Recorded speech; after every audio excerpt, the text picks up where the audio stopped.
नमस्कार, मैं हिमांशु बयानी और आपके लिए लेके आया हूँ बाजारों का हाल। बाजारों का हाल थोड़ा सुधरता हुआ नजर आ रहा है। आज अगर हम बात करें निफ्टी की, तो जैसे हमने कल कहा था कि मार्केट्स फ्लैट रहने की संभावना है, आज मार्केट्स भारत में फ्लैट रहे हैं। उसके ऊपर हम आएंगे, उन बिंदुओं के ऊपर आखिरी जो सेक्शन होगा उसमें हम बात करेंगे। लेकिन फिलहाल मार्केट क्यों मतलब फ्लैट रहा है या क्यों पॉजिटिवली इस दिशा में आगे बढ़ रहा है, उसके मुख्य बिंदु और मुख्य कारण है कि तेल के भाव में कहीं ना कहीं गिरावट होती हुई नजर आ रही है, जिसकी वजह से रुपया भी जो प्रेशर में था वो भी कहीं पे मतलब एक प्रेशर ईजिंग जैसा पॉइंट उसमें दिख रहा है। और ये सब चीजें हुई है। अगर हम देखने जाए तो बुधवार रात से जब बेसिकली बात आई कि इजराइल और लेबनान उसके बीच यूएस मध्यस्थी करके उनके बीच बातचीत और शांति मंत्रणा शुरू करवाएगा। बाद में बात आई कि ईरान और यूएस के बीच भी वापस पाकिस्तान में शांति मंत्रणा और जो सीज फायर की जो मंत्रणा थी वो शुरू हो सकती है और 48 घंटे के अंदर इसका कुछ मतलब परिणाम आ सकता है। और तीसरी जो खबर थी वो ये थी कि भारत के प्रधानमंत्री नरेंद्र मोदी जी ने कल अमेरिका के जो प्रेसिडेंट है डोनाल्ड ट्रंप उनके साथ बातचीत की फोन पे।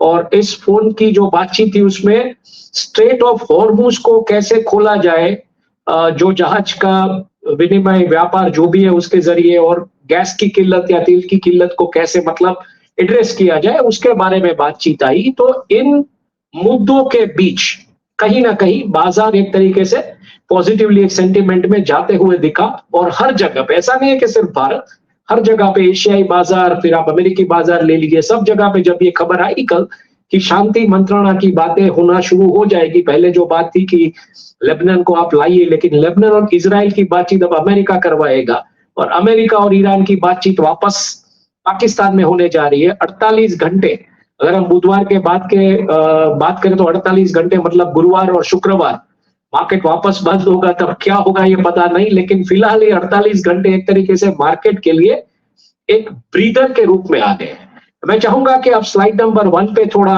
फोकस करें, क्योंकि एक बड़ी खबर जिसने मार्केट पे पूरा सेंटिमेंट घुमा दिया है, जिसके बारे में मैंने बात नहीं की तो रब्त करने जा रहा हूं, वो है कि India is the fastest growing economy in 2027। ये बात आई कल आईएमएफ, मतलब जो लोग इकट्ठा हुए स्प्रिंग उसमें, कल जो हमने बात की थी कि स्प्रिंग फेस्टिवल जिस तरीके से हो रहा है वहां पे वर्ल्ड के बैंकर्स और ये सब जो लोग इकट्ठा हुए इकोनॉमिस्ट वगैरह, तो वहां पे ये बात आई कि भारत का जो जीडीपी है वो करीबन 6.5 पे बरकरार रह सकता है। हालांकि आरबीआई ने प्रोजेक्शन 6.9 का दिया हुआ है फाइनेंशियल ईयर 27 मतलब 26-27, यानी कि 1 अप्रैल से लेके 31 मार्च, 1 अप्रैल 2026 से लेके 31 मार्च। अप्रैल का महीना है, आज तारीख है 15 और हम बात कर रहे हैं 15 दिनों के बाद आईएमएफ ने ये प्रोजेक्शन दिया है। अब क्या मुख्य कारण है, जो की डिटेल्स है उसके अनाउंसमेंट के वो भी आप पढ़ सकते हैं पॉज करके वगैरह, लेकिन मुख्य कारण मैं बताऊंगा यहाँ पे कि डोमेस्टिक डिमांड जो है वो उसके चलते मतलब ये फोरकास्ट किया गया है कि भारत की जो ग्रोथ है या भारत की जीडीपी है उसमें कोई असर नहीं होगी। हालांकि ग्लोबल जिस तरीके की सिचुएशन है, युद्ध के बादल जिस तरीके से मंडरा रहे हैं, उसके बीच करेंसी की वॉलेटिलिटी, मतलब आईएमएफ ने करेंसी की वॉलेटिलिटी को भी ध्यान में रखते हुए ये बात कही। लेकिन उन्होंने कहा है कि जो आपका अंदरूनी कंजम्पशन है, भारत के अंदर का जो आप कंज्यूम करते हैं, आपके त्योहार है या आपके जो मतलब जिस तरीके से आपकी शादियां वगैरह होती है, तो उसके चलते भारत का जो जीडीपी है वो 6.5 के आसपास रहेगा। और कहा है कि जो एक्सटर्नल बफर्स है उसके ऊपर भी मतलब भारत अच्छे तरीके से उसकी फिस्कल डेफिसिट वगैरह मैनेज कर पाएगा, ये आईएमएफ ने कहा है। ये बात आ रही है कुछ एक हफ्ते पहले, जिस तरीके से उसका जो जीडीपी था भारत का उसको कट किया था कुछ रेटिंग एजेंसीज ने 6.5 से 6.4 से 6% की तरफ। लेकिन कल ये बात आने के बाद ये फैक्टर भी एक काम कर गया है मार्केट में, और इसके चलते मतलब जो करेंसी डेप्रिसिएशन रिस्क है उसकी जो वल्नरेबिलिटी है उसको तो मद्देनजर रखा ही गया, और इसके चलते high energy food prices inflation भी हो सकता है। लेकिन इसके चलते भारत में जो ग्रोथ रहेगी वो 6.5% रहने की संभावना है, और ये फैक्टर ने भी कहीं ना कहीं मार्केट के ऊपर एक तरीके का अपना पॉजिटिव इंपैक्ट छोड़ा है। मैं चाहूंगा आप दूसरी स्लाइड पे आए, जिसके ऊपर हम बात करेंगे। बेसिकली अगर देखने जाए तो जो बात है वो मैं थोड़ा ये चेंज करना चाहूंगा स्लाइड अपना, मतलब दूसरी स्लाइड जो है मैं जरा ले लूं अपने उसके भी ऊपर, तो हम बात कर सके अच्छे तरीके से। तो जो दूसरी बात आई वो थी India US dialling West Asia, मतलब कल जो बातचीत हुई भारत के प्रधानमंत्री और अमेरिकी प्रेसिडेंट के बीच, उसकी वजह से भी मैंने कहा जैसे कि मार्केट उसकी वजह से भी सेंटिमेंटली अप गया है।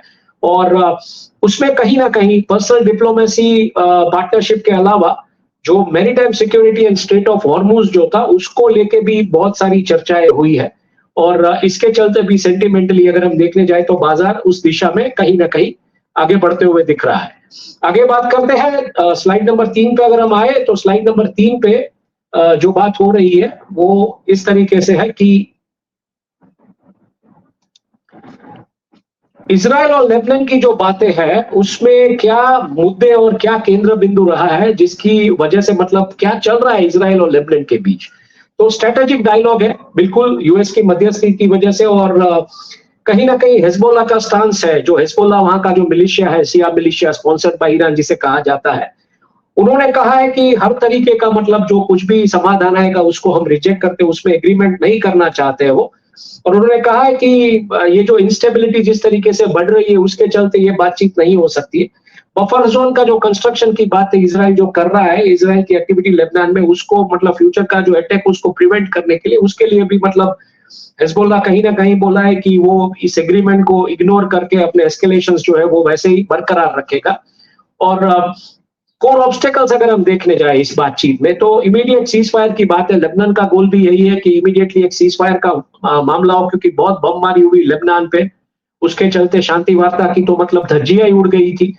और इजराइल ने डिमांड किया है कि हिजबुल्लाह को आप डिसआर्म कीजिए, और मीडिएटर गोल वही है कि हिजबुल्लाह का जो इन्फ्लुएंस है उसे घटाया जाए उस रीजन में।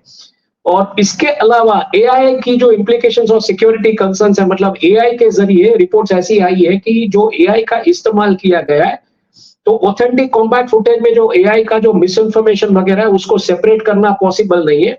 और बातें चल रही है कि इसको इमीडिएटली इसमें कुछ ब्रेक थ्रू लाया जाए। और इस इन सब मुद्दों के आसपास ये जो इजराइल और लेबनान की जो बातचीत चल रही है वो चल रही है।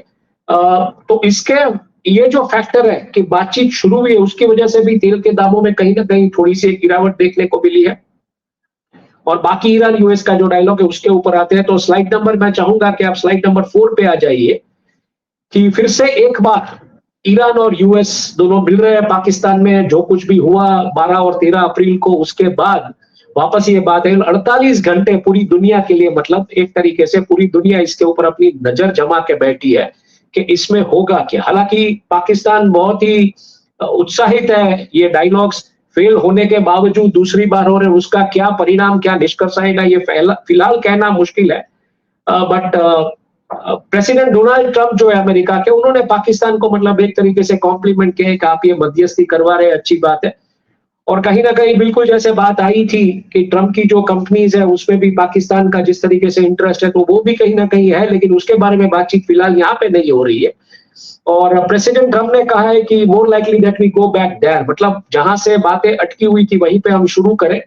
और कंटिन्यूड प्रेशर जिस तरीके से है उस कंटेक्स्ट में यूएन ने जो ईरानियन पोर्ट्स वगैरह मैरीटाइम ब्लॉकेज जो किए हैं और सीज फायर को जो कंटिन्यू करने की बात रखी है 2 वीक के लिए, तो उसमें जेडी वैंस इनिशियल सेशन के लिए पहुंच जाएंगे ऐसी फिर से बात आ रही है। फेल डील तो थी, उसमें जेडी वैंस गए थे लेकिन नहीं आया था, लेकिन फिलहाल ये बातें आ रही है कि अमेरिका का कोई ऐसा उच्च स्तर का प्रतिनिधि मंडल वहां पे पहुंच सकता है। और अगले 48 घंटे पूरी दुनिया का जो नजर है उसका मदार है इस बातचीत के ऊपर आधारित है। आगे बात करते हैं स्लाइड नंबर 5 के ऊपर। तो युद्ध तो हो रहा है लेकिन इसके चलते भारत में एक पॉजिटिव खबर ये आ रही है कि साल 2030 के बीच, मतलब मैं बिल्कुल बात करूंगा युद्ध के किस तरीके के बादल मंडरा रहे हैं, भारत में कौन से सेक्टर्स पे असर हुआ है, लेकिन एक पॉजिटिव बात ये आई, पॉजिटिव खबर जो आज पिंक पेपर्स में पढ़ रहा था उसमें जो पॉजिटिव खबर ये आई कि 2030 तक भारत की जो होटल इंडस्ट्री है खास करके टीयर 2 और टीयर 3 सिटीज में वो करीबन 17,000 रूम की इन्वेंट्री है वो ऐड कर सकती है। अब ये क्यों हो रहा है ये भी समझना पड़ेगा हमको कि जो 24.6 बिलियन का जो 2024 का जो एस्टिमेट्स था कोविड के बाद, वो करीबन दिख रहा है 31 बिलियन बाय 2029। तो वो अपवर्ड जाने की बात है, मार्केट साइज ग्रो हो रहा है। उसकी वजह है डोमेस्टिक टूरिज्म जिस तरीके से बूम हुआ है, जो ट्रेन्स, प्लेन्स वगैरह, जो बसेस का नेटवर्क जिस तरीके से बिल्ट हुआ है, और एवरेज ऑक्यूपेंसी अगर हम देखने जाएं, भले युद्ध के बादल है सब जगह पे ये हालात है, लेकिन डोमेस्टिकली भारत में एवरेज ऑक्यूपेंसी 64% के आसपास है, और रेवेन्यू पर ईयर का जो सर्ज है वो करीबन 11% है, एंड एवरेज डेली रेट्स जो है वो करीबन 8-9% की बढ़त पे देखने को मिला है। अब इमर्जिंग फोकस एरियाज कौन से हैं, तो खास करके जो लीजर डेस्टिनेशन है, बीचेस है, हिल्स है, पिलग्रिम सेंटर्स है, और इमर्जिंग कमर्शियल सिटीज, तो वहां पे ये फोकस रहेगा इन होटेलियर्स का। और अगले कुछ दिनों में, मतलब ऐसी बात आ रही है अगले कुछ सालों में, अगर हम बात कर रहे हैं फिलहाल 2026 की, तो अगले 5 साल में अगर 70,000 नए रूम, मतलब 17,000 नए रूम आने हैं भारत की होटल इंडस्ट्री में, तो वो ज्यादातर upper mid scale, upper upscale and upscale उस कैटेगरी में रहेगा, और 60% उसमें न्यू ओपनिंग रहेगा, जिसमें fine dining, luxury hotel, lobby वगैरह, स्विमिंग पूल जो होते हैं बेसिक्स, मतलब 3 स्टार की नहीं, लेकिन 3 स्टार 5 स्टार के बीच की कैटेगरी वाला होटल्स यहाँ पे बन सकता है, ऐसी बात आ रही है। 4.1 बिलियन विजिटर्स, मतलब 40% ईयर ऑन ईयर राइज देखने को मिला है, खास करके डोमेस्टिक टूरिज्म सेगमेंट में। तो इन सब बिंदुओं को जोड़ते हुए कहीं ना कहीं भारतीय होटल इंडस्ट्री है वो इसके ऊपर एक अपना मतलब दाव लगाने जा रही है, और अगले 5 साल में 17,000 नए रूम की इन्वेंट्री ऐड करेगी, ऐसी एक रिपोर्ट आई है। वो रिपोर्ट सभी पिंक पेजेस ने ज्यादातर रिपोर्ट की है। आगे चले बात करें कि होटल के रूम्स बढ़ रहे हैं, लेकिन एविएशन सेक्टर में क्या हो रहा है, तो बात करते हैं स्लाइड नंबर अगर हम देखने जाएं तो स्लाइड नंबर 6 के ऊपर हम जाएंगे। स्लाइड नंबर 6 जो है उसके ऊपर बात है वेस्ट एशिया का जो वॉर है वो किस तरीके से एविएशन सेक्टर को हिट कर रहा है। तो करीबन ओवरऑल 0.2% टोटल एयरलाइन कैपेसिटी में डिक्लाइन हुआ है, खास करके जो आंकड़ा है अप्रैल 2026 में, मार्च वगैरह के, और 20% इंटरनेशनल फ्लाइट्स मार्च 2026 में कैंसिल की गई थी। एयरपोर्ट डिसलोकेशन है, एयर स्पेस डिसरप्शन जिस तरीके से आया मार्च के महीने में, तो करीबन मतलब मान लीजिए कि 100 फ्लाइट उड़ानें भरती थी, उसमें से 80 फ्लाइट से उड़ान भरी, 20 फ्लाइट्स को ग्राउंडेड करना पड़ा था। इनसफिशिएंट ऑफसेट है इंटरनेशनल में अगर हम देखने जाए, लेकिन डोमेस्टिक जो ट्रैफिक है, जिस तरीके से डोमेस्टिक के बारे में जो मैंने बात की कि होटल इंडस्ट्री क्यों बढ़ने जा रही है, तो उसने ये पूरा का पूरा जो लॉस है वो कहीं ना कहीं ऑफसेट कर दिया है। सबसे बड़ी किल्लत जो है वो राइजिंग कॉस्ट, खास करके जो एविएशन टर्बाइन फ्यूल जो होता है एटीएफ, उसकी कॉस्ट, और कॉन्फ्लिक्ट जोन्स में से मतलब न जाने की वजह से वहां का एयर स्पेस क्लोज होता है, तो आपको लंबा रूट लेना पड़ता है, तो टिकट्स के दाम भी उस तरीके से बढ़े हुए, उसकी वजह से भी ट्रैवल में कहीं ना कहीं एक तरीके का डेंट देखने को मिला है।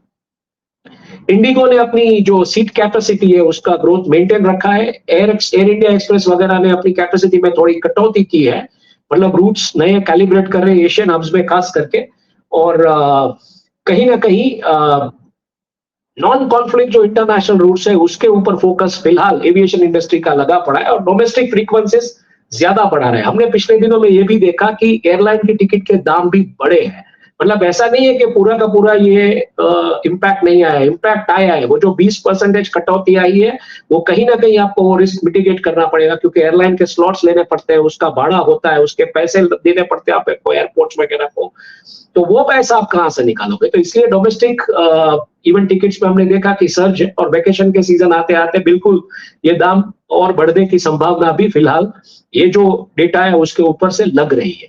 आगे बात करते हैं, स्लाइड नंबर 7 के ऊपर चले जाए तो अगेन एक पॉजिटिव सेंटीमेंट की बात है, उसके साथ फिर मैं वापस जेम्स एंड ज्वेलरी के सेक्टर पे भी आऊंगा। तो पॉजिटिव सेंटीमेंट में ये है कि क्या अक्षय तृतीया में इस बार सोने की खपत ज्यादा रहेगी, भले दाम बढ़े हैं।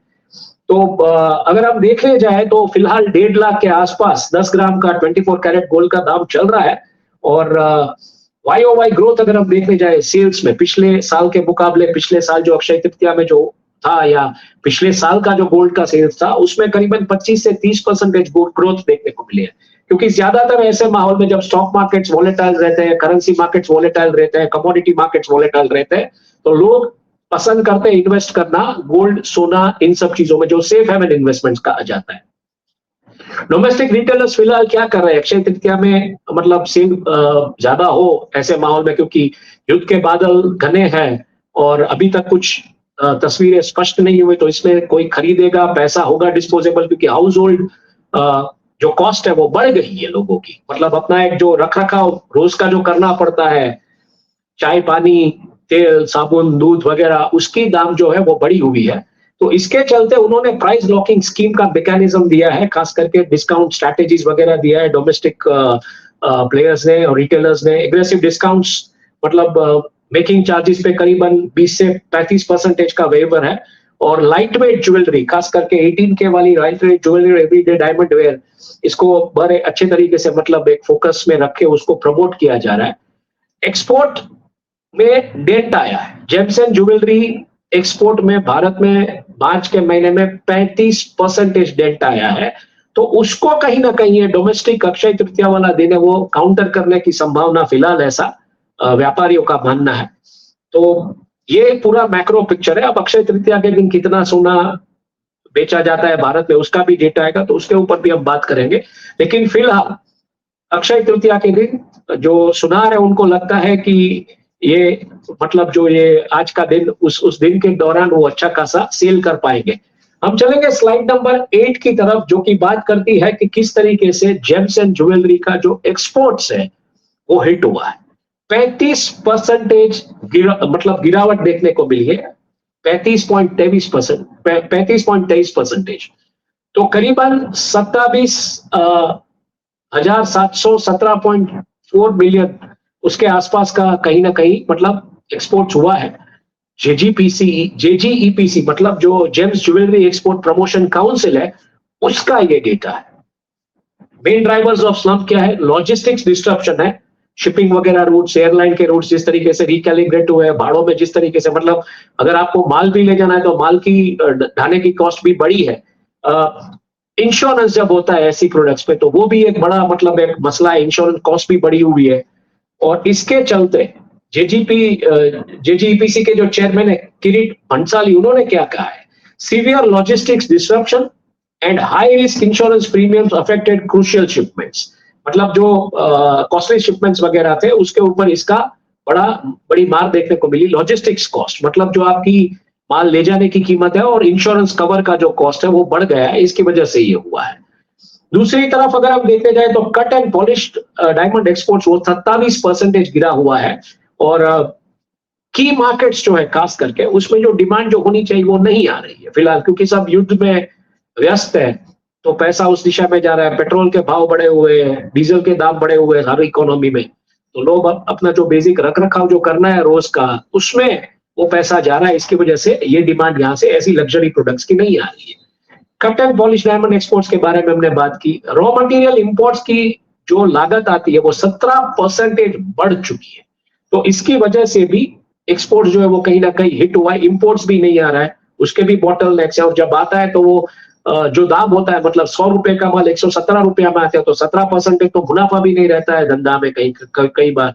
और उसके ऊपर ये premium cost, insurance premium cost और लॉजिस्टिक्स कॉस्ट, तो पूरा का पूरा आपका मार्जिन खा जाता है। हालांकि इंडस्ट्री फिलहाल जिस तरीके से दाम चल रहे हैं उसमें स्टॉकिंग फॉर द फ्यूचर वो कर रही है कि अपनी इन्वेंटरी बढ़ाए, ताकि आने वाले दिनों में डिमांड जो आएगी, फेस्टिवल डिमांड खास करके, क्योंकि अगर हम यहाँ भारत में देखने को जाए तो जून महीने से फेस्टिवल डिमांड जो है वो पिकअप हो जाएगी, तो उसके चलते ये स्टॉकिंग चल रहा है। रफ डायमंड ट्रेडिंग अब जिस तरीके से यहाँ पे एस्टैब्लिश करने की बात है सूरत वगैरह में, सूरत डायमंड बोर्स वगैरह में, और उसके अलावा मतलब जो अपॉर्चुनिटीज है, यूएई का खास करके जो इंटरेस्ट है इन एरियाज में, और कैसे नए मार्केट्स को एक्सप्लोर किया जाए, ये भी चल रहा है। लेकिन फिलहाल इन सबके बीच जेम्स एंड ज्वेलरी का जो एक्सपोर्ट है वो मार्च महीना का करीबन 35.23% डाउन है इस खाड़ी देश के युद्ध की वजह से। आगे चलते हैं स्लाइड नंबर 9 के ऊपर। तो स्लाइड नंबर 9 अगर हम देखने जाए तो स्लाइड नंबर 9 कैसे फार्मा सेक्टर को डिस्टर्ब कर रहा है। ये युद्ध जो है खाड़ी देशों का, वो फार्मा सेक्टर को भी उसने बख्शा नहीं है। और critical transport bottlenecks, air cargo capacity loss in gulf, वहां पे माल नहीं जा रहा है, तो वहां से रीडिस्ट्रीब्यूट होता है सब जगह पे, अफ्रीकन नेशंस वगैरह में। और कोल्ड चेन वल्नरेबिलिटी, मतलब वैक्सीन, इंसुलिन, बायोलॉजिकल्स जो भेजने पड़ते हैं उसमें कोल्ड चेन्स वगैरह अवेलेबल नहीं है फिलहाल। 79% कार्गो कैपेसिटी लॉस गल्फ में ही रजिस्टर हुआ है। और करीबन 800 लोगों का जो सर्वे किया गया था जो फार्मा सेक्टर के साथ जुड़े हुए बड़े बड़े अधिकारी है, उसमें से 22% लोगों ने ये कहा था कि 2025 तक ये वेस्ट एशिया का जो कॉन्फ्लिक्ट जोन है उसको लेके कोई मतलब कोई एक रणनीति तैयार नहीं थी इन कंपनियों के पास। और इन सब के चलते क्या हुआ है कि ऑपरेशनल कॉस्ट भी इनकी बढ़ गई है। क्यों बढ़ गई है? एयर कार्गो के दाम बढ़ गए, आपको जो एक्टिव फार्मास्यूटिकल इंग्रेडिएंट्स इंपोर्ट करने पड़ते हैं उसमें भी किल्लत है, माल आ नहीं रहा है, सप्लाई चेन टूटे हुए, जो आ रहा है वो प्रीमियम कॉस्ट पे आ रहा है और उसमें भी इंश्योरेंस वॉर प्रीमियम्स डबल हो गए हैं। तो यही चीज लॉजिस्टिक्स की बॉटलनेक्स, लॉजिस्टिक्स का कॉस्ट, इंश्योरेंस कवर, इन सब के चलते जो इमर्जिंग इकोनॉमीज या जो डेवलपिंग इकोनॉमीज है उनमें कहीं ना कहीं ये किल्लतें देखने को मिली है, खास करके जो ऑयल इंपोर्टिंग इकोनॉमीज है। तो इसके चलते रॉ मटेरियल की भी कॉस्ट बढ़ गई है, प्लास्टिक की, पॉलीमर्स की, जो मतलब सीरीज दवाइयां बनानी पड़ती है, दवाइयां भरनी पड़ती है, वो भी बढ़ गई है क्योंकि तेल के दाम बढ़े हुए हैं बिल्कुल। तो उसके जो प्लास्टिक डेरिवेटिव्स होते हैं, भले आप भारत में प्लास्टिक बनाए लेकिन वो उसकी कीमतें बढ़ जाती है, बट ऑब्वियसली। और आपको पूरी की पूरी मतलब अपनी लॉजिस्टिक्स में एक रीरूटिंग करनी पड़ती है, जहां से एयर जोन से आप नहीं जा सकते हो, नो फ्लाई जोन है, वहां दूसरे जगह से जाना पड़ता है, तो वो लॉजिस्टिक्स की कॉस्ट भी बढ़ जाती है। और इसके चलते ज्यादातर जो मतलब अनकन्वेंशनल रूट्स जो थे उसका डाइवर्टिंग जो हो रहा है वो चाइना और सिंगापुर से हो रहा है। मतलब भारत से आप सीधा यहाँ यूएई वगैरह माल नहीं भेज सकते या अफ्रीका भेज नहीं सकते, उसको आपको पहले चाइना सिंगापुर भेजना पड़ेगा और वहां से माल जाएगा उस दिशा में। तो एक पूरी रीराउटिंग कॉस्ट आपकी बढ़ गई है।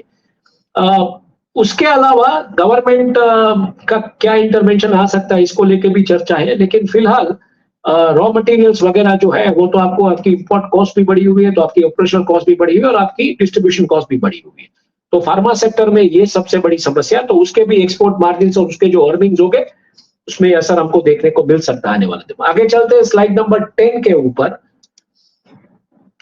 ये बड़ी इंटरेस्टिंग बात है और मैं इसलिए कह रहा हूं कि इंटरेस्टिंग बात है कि कल हमने कहा था, वर्ल्ड बैंक के जो चीफ है उन्होंने कहा था, मंगा साहब ने, कि जॉब मार्केट में किस तरीके का डिस्रप्शन आ सकता है वेस्ट एशिया वॉर की वजह से।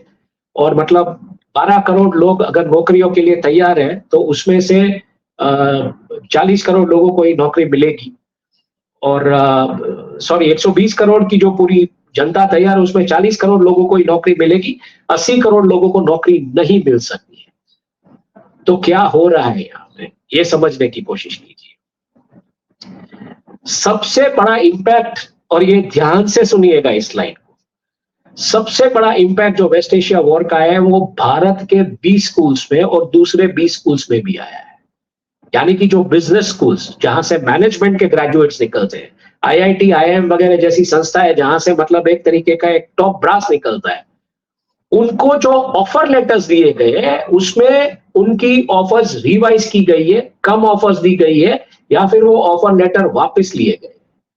तो कहीं ना कहीं ये एक बड़े खतरे की घंटी है कि आप करोड़ों रुपया खर्च करके जब आप इतना पढ़ाई करके जाते हैं, नौकरियां नहीं है मार्केट में। और दूसरी वजह आई है आर्टिफिशियल इंटेलिजेंस की। तो खास करके जो कंसल्टिंग एंड फाइनेंस फर्म्स है यहाँ पे ये असर देखने को मिला है। तो वो बड़े रिक्रूटर्स नहीं है इस बार, और ग्लोबल इकोनॉमिक अनसर्टेनिटी की वजह से भी वो बड़े पैकेजेस ऑफर नहीं कर पा रहे हैं। तो इन सब चीजों के चलते हुए मतलब कॉलेज के जो प्लेसमेंट टीम्स वगैरह होते हैं ये पूरी सिचुएशन को मॉनिटर कर रहे हैं और एग्रेसिव स्टार्टअप आउटरीच प्रोग्राम्स बनाए कहीं ने, क्योंकि आपको नई नौकरियां तो मिलने वाली नहीं है। तो आप स्टार्टअप्स में मतलब जाए या स्टार्टअप्स में नौकरियां ले, ऐसी बात आ रही है। और स्टाइपेंड जो ऑफर किया जाता था, मतलब मान लीजिए कि कोई मल्टीनेशनल कंपनी स्टार्टिंग में नए जूनियर्स वगैरह को स्टाइपेंड $2000 प्रति माह जो ऑफर कर रही थी, तो उसमें 30% का कटौती देखने को मिला है और वो स्टाइपेंड जो वो $1400 हो गया है। और इन सब चीजों की वजह से जो आउटलुक है फ्यूचर का, खास करके ये जो मैनेजमेंट ग्रेजुएट्स वगैरह बाहर निकलते हैं तो उनको मतलब 2027 का बैच उनके लिए क्वेश्चन है। आईटी मॉडल उसने एक तरीके से प्रीमियम रोल्स जो आपके मैनेजमेंट के वो शिफ्ट कर दिए हैं, AI, cloud computing, big data, big computing, internet of things, ये सब चीजें जो है, रोबोटिक्स वगैरह। और स्टेबल एंड अनपिक जो है उसमें हेल्थ केयर है, खास करके एडटेक है या कोर इंजीनियरिंग है। तो उसमें आप कहीं ना कहीं नौकरियां ढूंढ सकते हैं। ऐसा एक काउंसलिंग फिलहाल विद्यार्थियों को वहां पे दिया जाता है। आगे बात करते हैं, स्लाइड नंबर 11 के ऊपर आए। तो तो ये युद्ध जो है वो भारतीयों को कैसे असर करने वाला है? यूएनडीपी की एक रिपोर्ट है, ये भी समझने वाली चीज है। एक तरफ जहां पे बड़े बड़े बी स्कूल्स में भी लोगों को नौकरियां नहीं मिल रही है, एक तरफ आप बात कर रहे हैं 17,000 रूम्स बढ़ाएंगे, एविएशन का ट्रैफिक आपका डाउन है, और आप बोल रहे हैं कि भारत की इकोनॉमी का जो ग्रोथ प्रोजेक्शन है वो 6.5%, हालांकि वो इनवर्ड कंजम्पशन के ऊपर आपने आंकड़े दिए, लेकिन सबसे बड़ी चीज, ये स्लाइड आप देखिए, ईस्ट एशिया वॉर की वजह से करीबन 25 लाख भारतीय गरीबी की रेखा के नीचे जा सकते हैं। ये क्यों हुआ है? क्योंकि उनकी जो कॉस्ट ऑफ लिविंग है, मतलब जो बेसिकली उनका जो कॉस्ट ऑफ लिविंग का जो कॉस्ट आता है, लो इनकम हाउस होल्ड खास करके जिनकी आमदनी कम है, गिग वर्कर्स या इनफॉर्मल वर्कर्स जो होते हैं, जो छोटे छोटे काम करते हैं, मजदूरी वगैरह के, प्लम्बिंग का या उसका, या छोटे मोटे काम जो गैस सिलेंडर रिपेयर करने का वगैरह, तो उनके पास नौकरियां, छोटे छोटे बिजनेसेस वो भी खत्म हो सकते हैं क्योंकि डिमांड होगी नहीं तो ज्यादा स्पेंडिंग होगी नहीं। और क्या फैक्टर्स हैं जिसकी वजह से ये 25 लाख भारतीय जो है वो गरीबी की रेखा के नीचे जा सकते हैं? उसमें खास करके राइजिंग ऑयल प्राइसेस, तेल की कीमतों के दाम जिस तरीके से बढ़े तो महंगाई बिल्कुल बढ़ेगी। इंक्रीज फ्रेट कॉस्ट, मतलब आप अगर बस वगैरह से भी जाते हैं तो उसमें भी कीमतें बढ़ी हुई है, और उसकी वजह से आपके जेब में कुछ बचता नहीं है। पूरी दुनिया में कहीं ना कहीं 8.8 मिलियन पूरी दुनिया में गरीबी के अंदर जा सकते हैं, मतलब 8.8 मिलियन यानी कि ऑलमोस्ट 1 करोड़ 88 लाख लोग जा सकते हैं। उसमें भारत में ही सिर्फ 25 लाख, मतलब 24.2% जो है पूरी वर्ल्ड की जो पॉपुलेशन, उसमें भारत के सबसे ज्यादा इफेक्ट हो सकते हैं। और पूरे साउथ एशिया में और 8 मिलियन की पॉपुलेशन है, ऐसी एक बात आ रही है। तो गवर्नमेंट की जो कैपेसिटी है किस तरीके से, मतलब मनरेगा वगैरह जो स्कीम्स है, मुफ्त अनाज देने की स्कीम्स, उसमें क्या हो सकता है ये देखना पड़ेगा।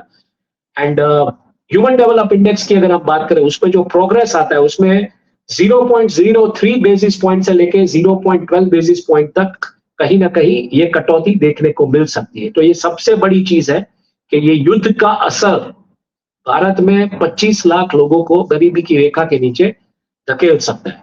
आगे चलते हैं, बात करते हैं, स्लाइड नंबर 12 पे जाते हैं। इंटरनेशनली क्या इम्पैक्ट आ रहा है इस युद्ध का? तो सबसे बड़ा जो कंपटीटर है भारत का, अगर हम देखने जाए, इंडिया चाइना स्टोरी की जो बात होती है, तो चाइना को इसकी सबसे बड़ी चपेट लग रही है। और क्या हो रहा है, उनका एक्सपोर्ट जो वो स्लो डाउन हो रहा है, राइजिंग इनपुट कॉस्ट, वहीं पे भी वही चीज है, लॉजिस्टिक्स कॉस्ट बढ़ी हुई है, तेल के दाम भी बढ़े हुए हैं, और escalating cost of production for manufacturers, मतलब सप्लाई बॉटलनेक्स भी है। और स्टेट ऑफ हॉर्मुज जिस तरीके से वहां से, मतलब इंपोर्ट जो होना चाहिए रॉ मटेरियल और एक्सपोर्ट जिस तरीके से होना चाहिए वो नहीं हो रहा है, क्योंकि उनका मदार गल्फ कंट्रीज पे ज्यादा था। और इन सब के बीच जो उनका यूएस के साथ जो ट्रेड रिलेशन है उसमें भी प्रॉब्लम है। तो सऊदी अरेबिया, यूएई जो उनके लिए मोर क्रिटिकल मार्केट्स थे, वो अभी वॉलेटिलिटी के फेज से पास हो रहे हैं। और इन सब के बीच इंडस्ट्रियल प्रॉफिटेबिलिटी है जो चाइना की, वो घट सकती है, और इसकी वजह से चाइना की इकोनॉमी जो है वो कहीं ना कहीं एक स्लो डाउन मोड में जाने की संभावना है। तो इसका वैश्विक इंपैक्ट एक ये है, ये मतलब ईस्ट की अगर हम बात करें सबसे बड़ा चाइना, वेस्ट में इसका इंपैक्ट देखते हैं। चलते हैं स्लाइड नंबर 13 के ऊपर। तो इसमें क्या हुआ है, इसमें बहुत ही इंटरेस्टिंग बात सामने आई। ग्लोबल बैंक्स के जो एस्टिमेट्स होते हैं, मतलब जो बैंक्स अपना मुनाफा देने वाली है पहली तिमाही का, उसका जो एस्टिमेट आता है वो इन्होंने बीट कर दिया, क्योंकि बहुत बड़ी ज्यादा ट्रेडिंग हुई, जिस तरीके से करेंसी वॉलेटिलिटी हुई, ये सब हुआ। लेकिन इन्हीं बैंक ने वार्न किया है कि इसका एक इकोनॉमिक इंपैक्ट आने वाले दिनों में आ सकता है। बैंकों ने तो पैसा बना लिया, जेपी मॉर्गन है, फिर आप ये सिटी बैंक है, ये जितने भी बड़े बड़े बैंक्स हैं, डॉयशे बैंक वगैरह ने पैसा तो बना लिया। उनका एक तिमाही अच्छा रहा, हाई ट्रेडिंग वॉल्यूम, डॉलर की डिमांड थी, ऑयल के दाम बढ़े हुए थे, सोने के दाम बढ़े हुए थे, चांदी के दाम बढ़े हुए थे, तो उनका सब जगह से पैसा लाओ था, तो उनका एक तिमाही अच्छा गया। लेकिन अब इसका इकोनॉमिक इंपैक्ट शुरू हो सकता है। हमने चाइना की बात की, अब हम बात कर रहे हैं दुनिया के उस कबाल की जो पूरी की पूरी फाइनेंशियल मार्केट हैंडल करता है, उनका क्या कहना है। Top US banks projected to hit record trading revenue, मतलब उनका रेवेन्यू जो है वो रिकॉर्ड हुआ है, उस रिकॉर्ड ब्रेकिंग रेवेन्यू हुआ है। सब estimates of $18 billion in combined quarter one revenue, मतलब अच्छा खासा प्रॉफिट हुआ है वहां पे, लेकिन कॉशियस आउटलुक। वो कहते हैं कि आने वाले दिनों में अर्थतंत्र के ऊपर इसका पूरा इंपैक्ट हो सकता है। और जेपी मॉर्गन के जो सीईओ है जेमी डायमंड, जो कि बहुत ही आउटस्पोकन है और बोलते हैं, उन्होंने कहा है कि complex set of risk and high interest rates, ये पूरी गेम बिगाड़ सकता है। मतलब जो सेट ऑफ रिस्क है बड़े कॉम्प्लेक्स है, और हाई इंटरेस्ट रेट अगर हुआ, वर्ल्ड के पूरे बैंकर्स ने अभी अभी तो चल रहा है, कहीं स्टेटस को है, कहीं पे कटौती की बात है, लेकिन अगर हाई इंटरेस्ट रेट आया तो ये पूरी की पूरी बाजी बिगड़ सकती है। कंज्यूमर्स का इसके ऊपर इम्पैक्ट देखने को मिल सकता है। डिमांड मतलब ओवरऑल कंज्यूमर स्पेंडिंग जो है वो फिलहाल तो अच्छा दिख रहा है, लेकिन वो टूट सकता है। दूसरा जो है फ्यूल की जो कॉस्ट है, उसमें ज्यादातर कंज्यूमर स्पेंडिंग इफेक्ट हुआ है, क्योंकि फ्यूल की कॉस्ट बढ़ी हुई है। और अगर ये कॉन्फ्लिक्ट वैसे की वैसी रही तो मार्केट, फिलहाल कहा जाता है कि market is on a sugar high, मतलब एक तरीके से मार्केट को एक स्टेरॉइड डोज दिया जा रहा है, और मार्केट उस दिशा के मतलब उन्होंने कहा है कि sugar high facing long term risk in war countries. मतलब फिलहाल जो मार्केट प्लस में जा रहा है वो टूटने की संभावना है, और इसमें बात फिलहाल हो नहीं रही है प्राइवेट क्रेडिट सेक्टर की, जो ब्लैक रॉक है या ब्लैकस्टोन है या ब्लू आउल, ऐसी कंपनियां जिन्होंने पैसा डाला हुआ है, पैसा उन्हें ज्यादा उठा नहीं रहे मार्केट से, उनको रिटर्न्स मिल नहीं रहा है, और पब्लिक जा रही है अपना पैसा वापस निकालने के लिए। पूरा एक डेंजरस कर्व है, ये कैसे मैनेज करेंगे, कैसे सेल करेंगे, ये कहना फिलहाल मुश्किल है। तो इसके चलते कहीं ना कहीं जैसे इंपैक्ट हुआ है चाइना में, ईस्ट में इंपैक्ट हुआ है वेस्ट में, और बैंक्स कह रही है कि आने वाले दिनों में, भले आज हमारे प्रॉफिट अच्छे हैं, लेकिन आने वाले दिनों में इसका इकोनॉमिक इंपैक्ट देखना शुरू हो जाएगा। तो बात करते हैं अब आखिरी स्लाइड जो है मेरे ख्याल से उसके ऊपर की, भारत का शेयर बाजार आज, जैसे मैंने कहा, आप देख सकते हैं ग्राफ फ्लैट रहा है। कल मैंने कहा था कि भारत का बाजार 1 या 2% फ्लैट रहेगा, तो मतलब 2%, 1.71 एनएससी निफ्टी अप है और बीएसई सेंसेक्स 1.70 के आसपास है। तो कौन से वो कारण है, कौन से वो बिंदु है जिसकी वजह से भारत का जो बाजार है वो इतना फ्लैट भी रहा, थोड़ा पॉजिटिव भी रहा? तो easing geopolitical tensions, hopes for US Iran cease fire, मतलब बात है कि 48 घंटे में क्या बातचीत, क्या निष्कर्ष निकलेगा।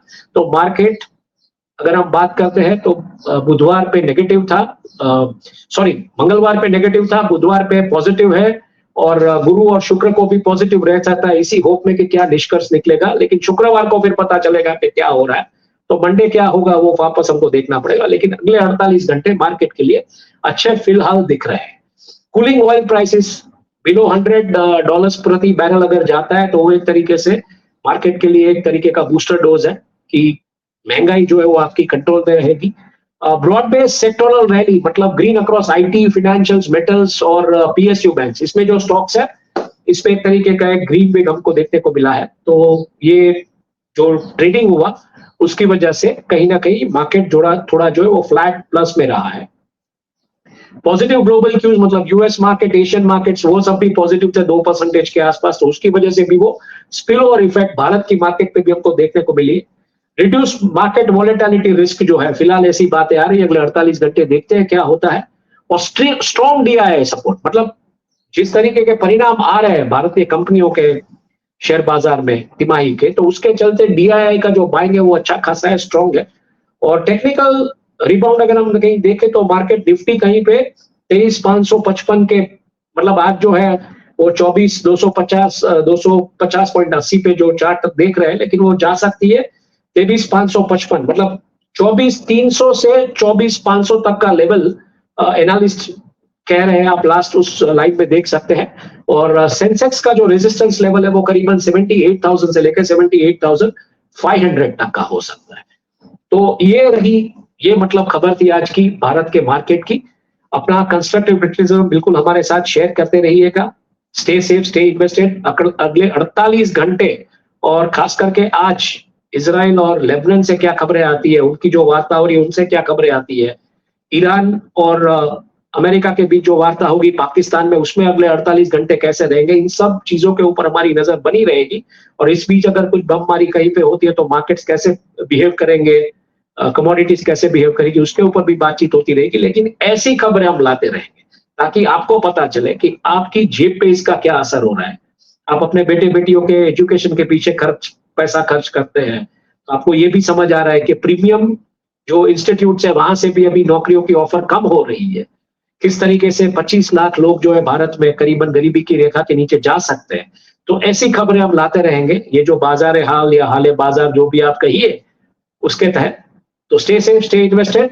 धन्यवाद, और आपका कंस्ट्रक्टिव क्रिटिसिज्म बिल्कुल हमारे साथ शेयर करते रहिएगा ताकि हम इस प्रोग्राम को और ज्यादा बेहतरीन और अच्छा और लोकभोग्य बना सकें। धन्यवाद।